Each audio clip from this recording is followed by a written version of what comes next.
You okay, Joel? Ethan called from behind me. Deep in my thought, I had stood and was now staring out of the windows at the rolling grass plains. Uh, yeah, sorry. Spaced out there for a second.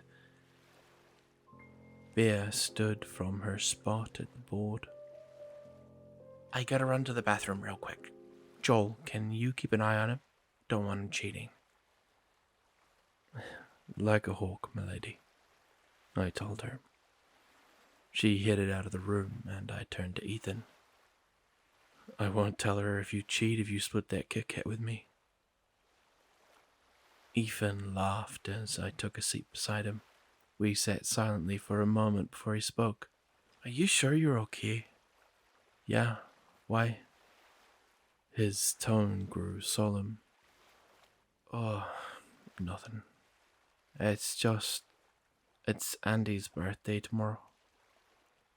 Oh, yeah, I saw the calendar when I marked it today. Yeah? Yeah. I can't believe it's only been a year. It feels like so long ago. I know. Time moves so damn slowly around here. It's certainly been a whole lot quieter without her.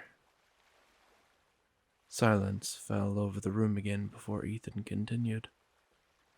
You know, I know I've said it before, but yeah, she could have found it. You never know. Maybe. I like to think she did. I like to hope she did. Sorry. No, it's okay. It's good to talk about it. Can't pretend it didn't happen. I hope Bear's okay. I know she doesn't like to talk about her, but I can tell she misses her a lot. I don't blame her. The two were like sisters. I just think it's hard for her to think about. Yeah, she's always been closed off. Did you know she still hasn't hardly told me anything about her life before the house? Hey, you haven't told us anything either. Ethan laughed. Dude, there is nothing to tell. My life was probably more boring before than it is now. Shoot, speaking of boring, I said, looking at my watch. I was surprised the thing was still ticking after all this time. I promised Ben a game of chess.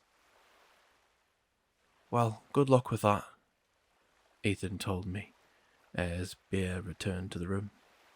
Yeah, and good luck to you. I think you'll need it more, I said, smirking at Bear. I made my way through the living room and called out to Benjamin as I passed. Hey, Ben, I'm breaking out the chessboard. He marked his place in the book he was reading, then looked up with a smile. Ah, it's about time. I was afraid you'd forgotten. Or perhaps you were too afraid to lose. I chuckled at his taunt and entered the bedroom to grab the board. As I walked in, I saw Daniel alone, staring out the bedroom window. I hesitated, debating whether he wanted to be by himself, but figured now might be the only time alone I would get to talk with him. Hey, Dan. How you holding up? Huh? Oh, hey, Joe. I'm fine. You? Good. Hey, not to pry, but you've seemed kind of solemn lately. Is everything alright? Well, there's not much to be happy about around here. Yeah, I suppose. I just wanted to make sure that you're all good. We care about you is all. Wanted to make sure I wasn't gonna go Larry on you guys, huh? I was abruptly taken aback by his statement. What? No, I was just... Sorry, kid. I was just messing with you. I'm fine. Just getting real sick of this place is all. I sighed a heavy breath. Yeah. Me too. Then you're sure you're okay? Yeah. Sheesh, you're starting to sound like Jen. I smiled. Her motherly instincts are rubbing off on me. I joined him at the window. Weird to think we'll be having a baby around here soon. Can you imagine being born in this place? Daniel suddenly grew dark, and I could feel tension fill the room. No, I can't. No kid should have to live in a place like this. Besides, we've got enough to deal with already. Caring for a baby will just throw more on our plates. I suddenly regretted bringing the topic up. Yeah, we'll make it work though. Anyways,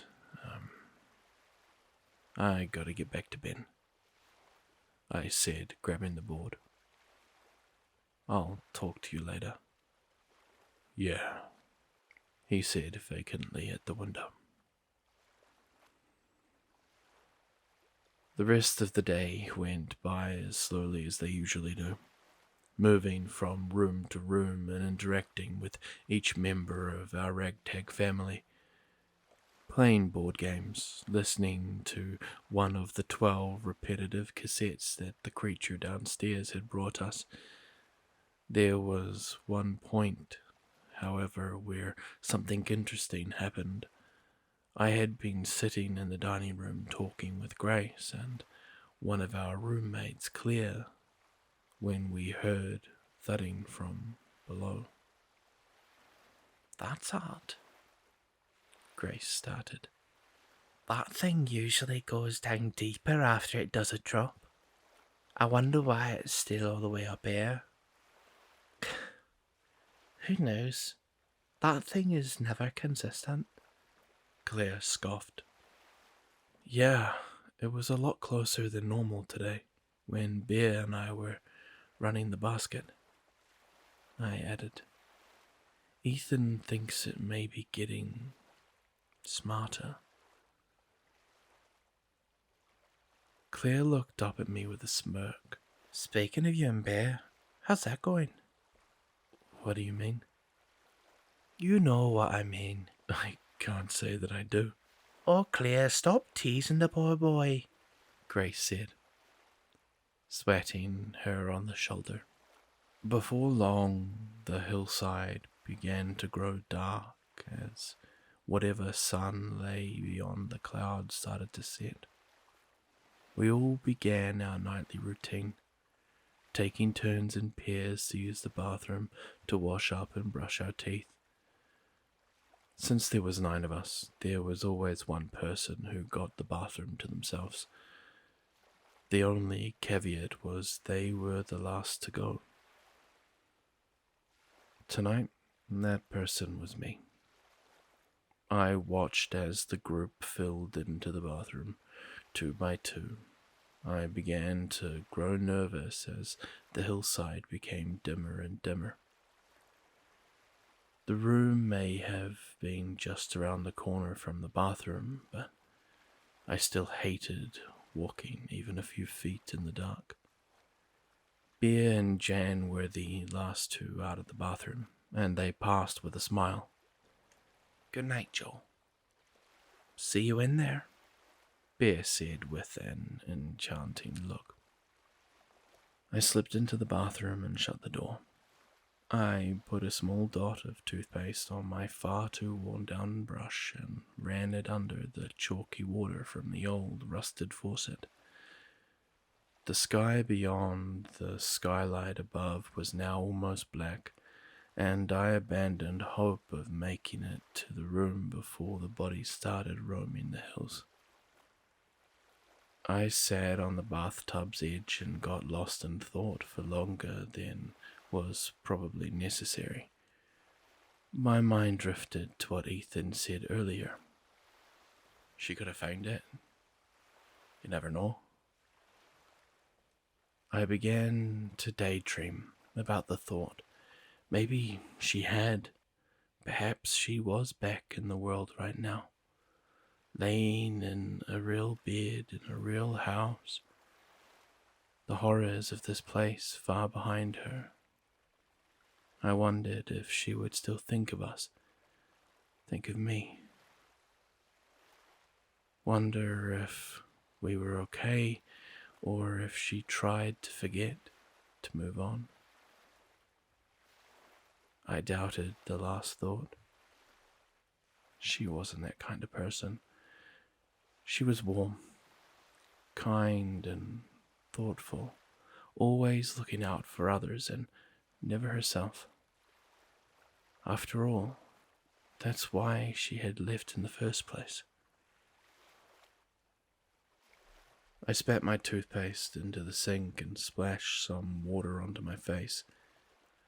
I left the bathroom light on, the only one in the house, in case anyone needed to go in the night, and stepped into the hall. Shutting the door behind me, my heart skipped a beat as I saw a figure standing in the sunroom, looking out the window.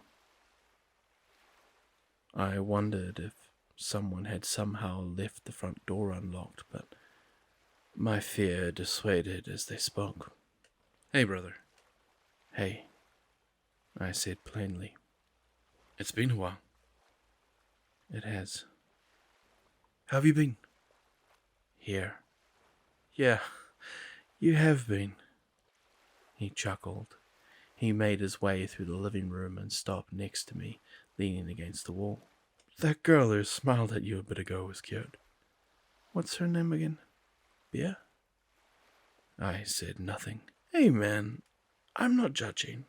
After all, it's been a year since that last girl ran off. A year exactly tomorrow, right?" "Yeah. I don't blame you for wanting to move on. I bet it gets lonely around here. I have all of them to keep me company." "That's true," he spoke. He leaned close and whispered, "But I bet none of them can scratch that itch quite like she can." I shuddered. "Well, I won't keep you, brother. I'm sure you have someone to get to. Have a good night." He stepped around the corner into the kitchen and out of my sight. I stood there alone, in the darkness for a moment. I caught something moving out of the sunroom window and looked up. A figure stood there, a real one this time. It saw me looking and eagerly waved at me, then beckoned me closer. I turned to the bedroom and stepped inside, locking the door behind me. I collapsed into the pile of sheets that I called my bed and looked up at the ceiling. There were too many thoughts to sleep. I lay there for a while before I began to hear thudding beneath me, as well as the muffled notes of that stupid instrument. The thing was awake, although I suppose it always was. I could tell the room was nervous. It wasn't usually so active this soon after it dropped. Softly next to me, I heard Bea stir from her bed. She scooted slowly across the floor to me and nestled close. I hesitated, his words still echoing in my mind. Still, eventually I wrapped my arm around her and held her softly. She was warm, and her rhythmic breathing slowed my heartbeat down. One by one, I felt my worries melt away. I could tell she was scared. I was too. We all were at the time. Of the house, of the hills, and especially of the thing downstairs. Ever since our first night, that fear never wavered or went away. I envied the people who had been in the front of the house when we first encountered it.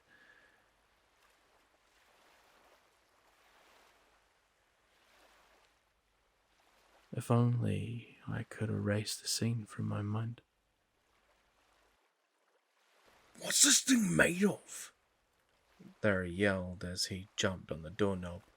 He held himself up with the trim of the doorframe as he repetitively pounded on the knob with the heel of his shoe.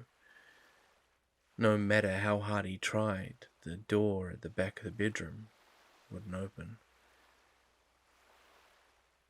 If it weren't for the situation, I'm sure I would have found the scene pretty funny.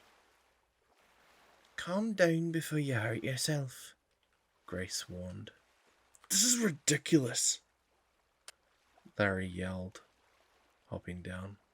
There's no way a door like that should have been able to take that much force. That knob should have snapped before I even started jumping. I don't think we're getting anywhere with this.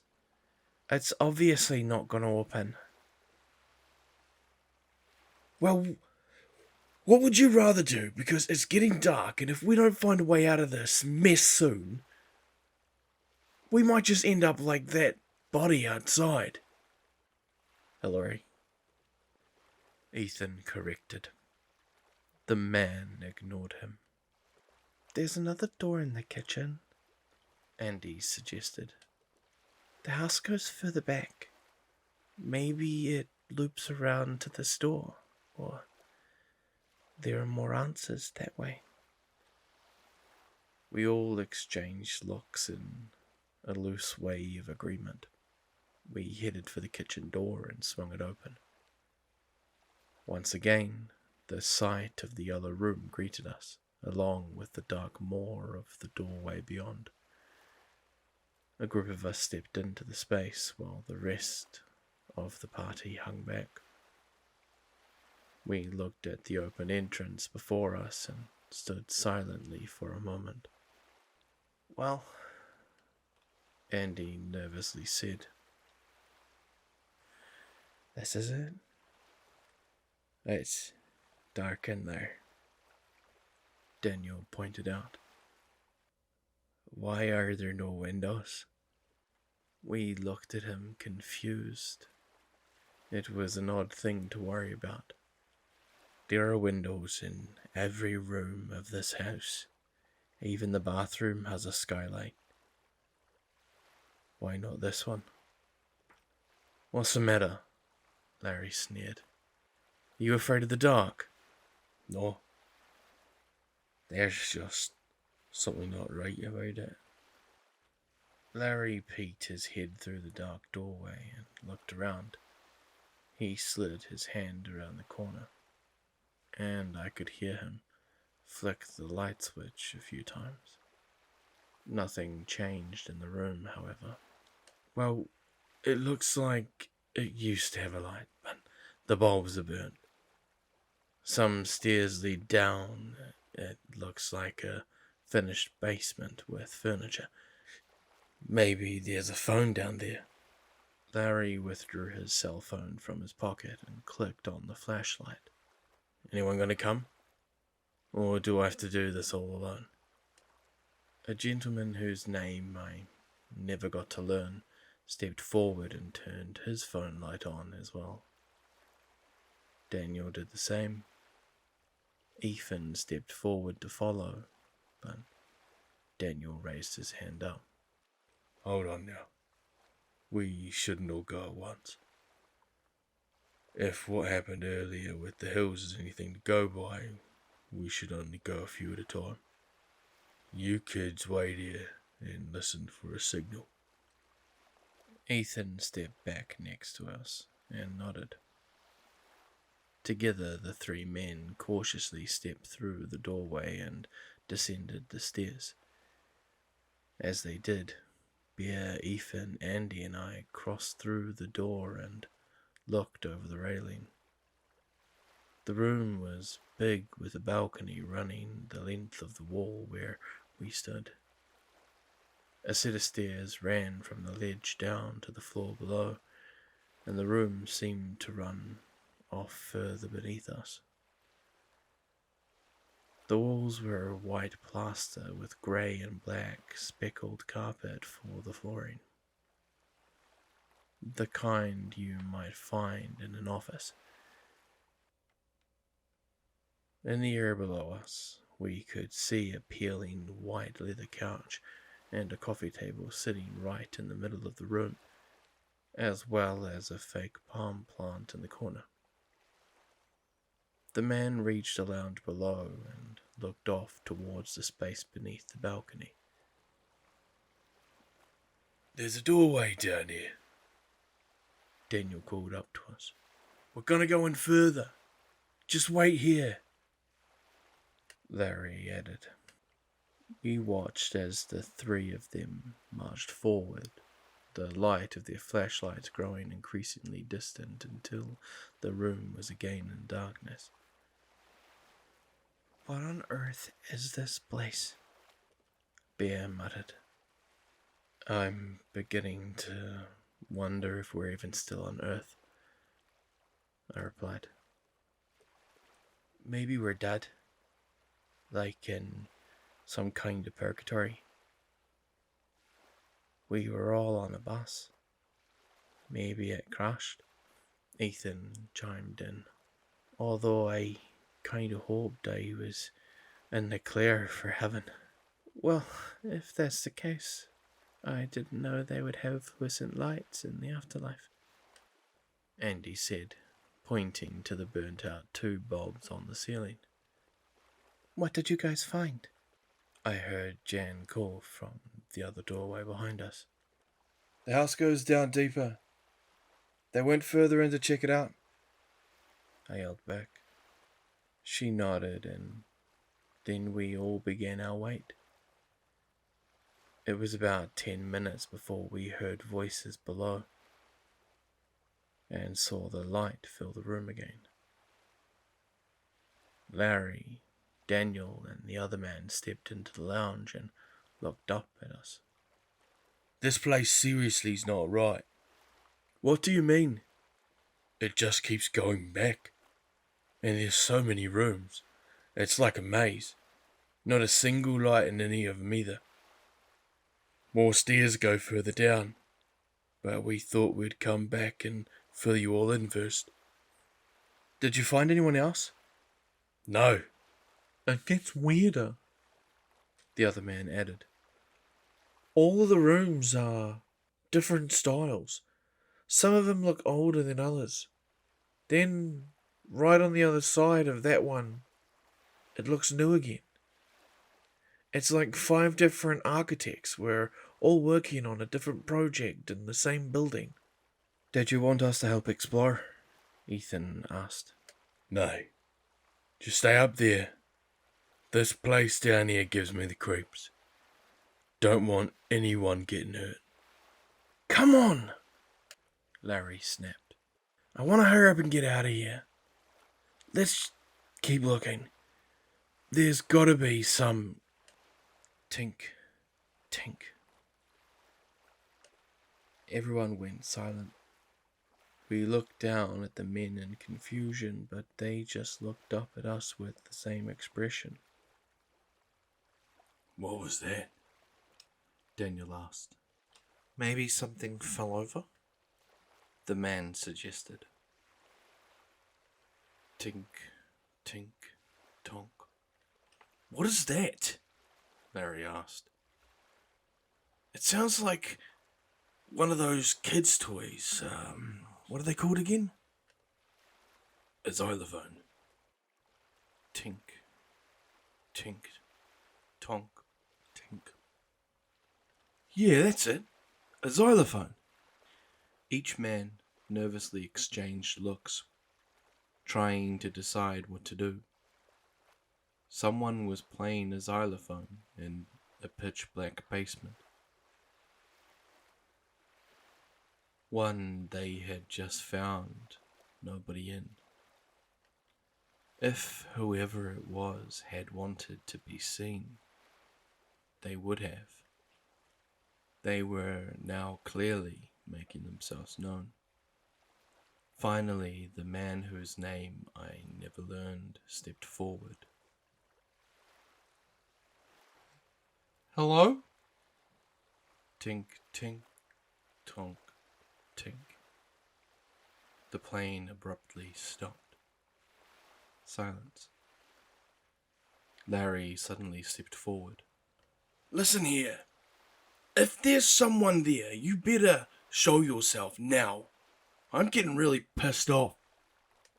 He didn't get to finish his sentence. It was cut short by the most chilling, ear-shattering sound I've ever heard. A high-pitched squeal came from below, the kind you might hear a baby make when it laughs. It was as sharp as nails on a chalkboard and as loud as a car horn in my ear. By the time my brain had registered what it had just heard, the men below me were already at the base of the steps. Larry ploughed his way through, charging up first, with Daniel and the other man following close behind. I heard something thudding down whatever dark hallway lay beneath and making its way to the room. I stood there, looking down in shock and watching the man sprint up the steps to safety when I felt an arm grab my shoulder. Come on, let's go, Bear yelled. That jarred me from the shock and I quickly leaped back through the door to safety. We ran through the yellow room and slammed into the crowd that was waiting. Hide! Something's coming! Andy cried. Everyone had already heard the horrible squeals, but that really set them off. They ran for the bedroom screaming. A few dashed into the bathroom and shut the door, locking it behind themselves. I looked back to the yellow room to see the men just reach the doorway. My heart pounded for them as I watched their attempts to escape. Larry ran inside and spun around the door. Hurry, damn it! He screamed with a trembling voice. Daniel flew through the doorway with the other man in tow. I heard the thing screech again as its body soared up the steps. Larry attempted to slam the door, but something suddenly obstructed it. An arm. Foreign to any known creature slid through the crack. It was humanoid, but its skin was tumorous with large growths and lumps across its surface, and bent in a way that didn't make sense. It was double the length and size of any human's arms, but still bony and thin. The fingers on the thing's hand were the same, elongated and skeletal, boasting grimy, yellowed fingernails. While the sight alone was horrific, one thing haunted me the most. Its skin. It was several different tones, just on the arm alone, black, white, tan, and pale, all hastily slapped on and wrapped around the thing's limb, stretched over every bump and tumor. My stomach churned at the sight. It shot through like a spear and latched onto the nameless man's torso, its fingers snacking around his body like an anaconda. The man let out a cry, and Daniel turned back. He dashed for the door and threw himself up against it alongside Larry. They leaned hard, trying to prevent the being from yanking the man back into the darkness. All the while he pounded on the thing's hand, hoping to break free. It all proved useless. In one instant, the creature yanked his arm back through. The man's body got caught between the door and the doorway, but it didn't matter either. I heard his bones snap as it forced him through the small space and listened to his screams as he was dragged off below.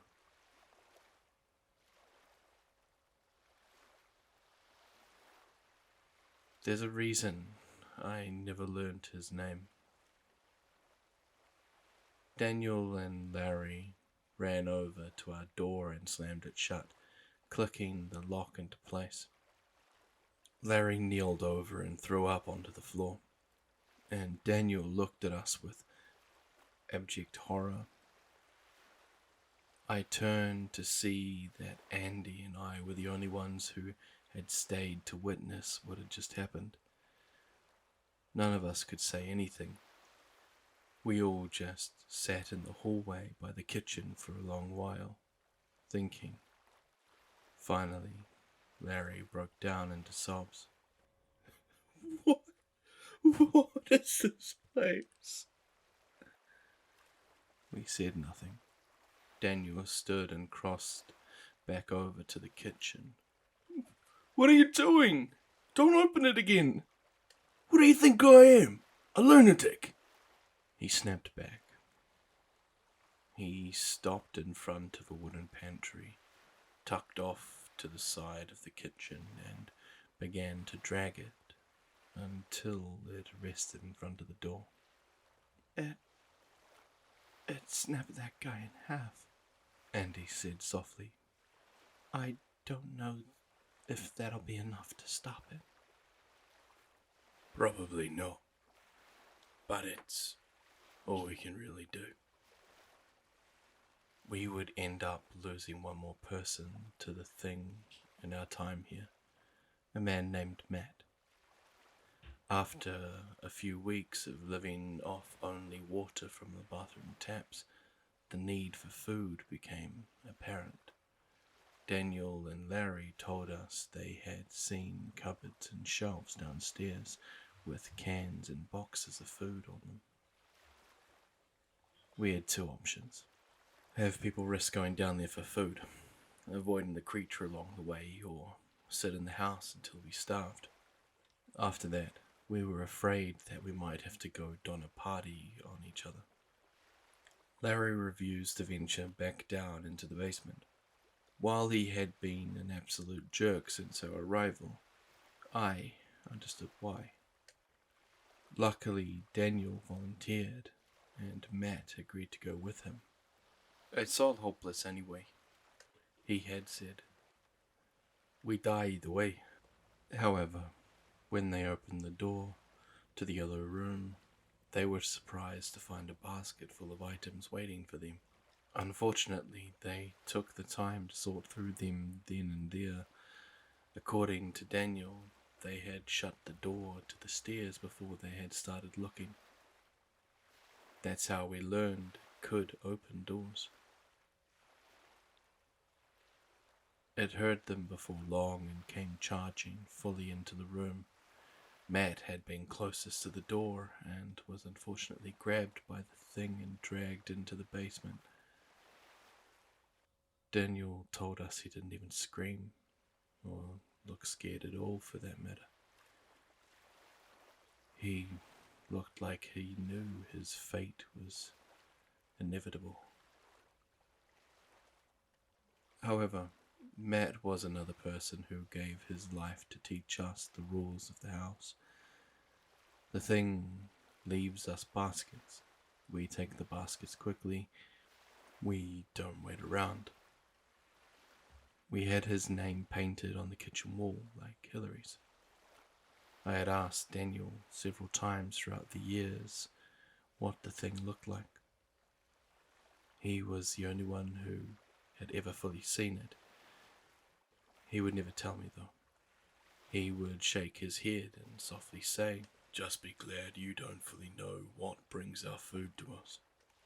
"Are you okay?" Bear whispered softly in my ear. "Your heart's beating really fast." I hadn't realized how caught up in the memory I had gotten. I said nothing but began to gently run my fingers through her hair. She gave me a reaffirming squeeze and then relaxed into sleep. I lay there for a bit longer, listening to the thing below. We had all gotten used to its racket over the years. Most of the time, you could sleep through it. Sometimes I like to listen to it, try to figure out what it was doing down there, why it was here, why it wanted us so bad. I listened closely in the darkness, listening to its footsteps and hearing its faint notes echo through the halls. Tink, tink, tonk.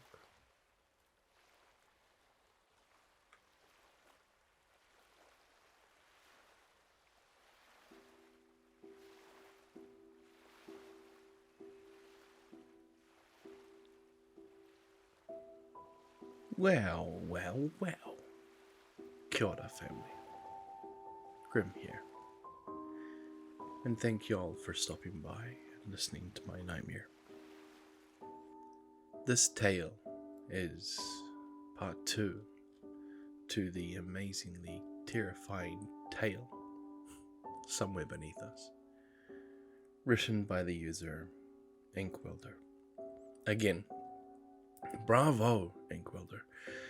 This series is amazing, and the further into it I get reading through it as the characters, it takes it to a whole different level for me. Because I read this initially when it was being drip fed to us on Reddit. So hearing it and kind of in your head as you're reading through it is a lot different to being the characters in it and living their nightmare. It's a completely different feeling. But anyway, I feel a lot better today than I did at the end of the last video, so I won't drag myself out too much. But there are some exciting things coming forward in this channel. I might release another video, actually with a little bit more, maybe even a trailer, so people can kind of get a bit more involved with the I Am Grim channel. I don't know why, but I'm having a strong suspicion that I'm going to end up changing my channel's details again. Maybe change what it looks like. I don't know. Maybe rebrand. But anyway, hey, look, I'm dragging this out. Tell me what you think. If you like this video, like and subscribe. Check on the things below. Blah blah blah blah blah. All the usual jargon. Anyway, as always, be safe wherever you are. Have an amazing night or day. And I am Grim.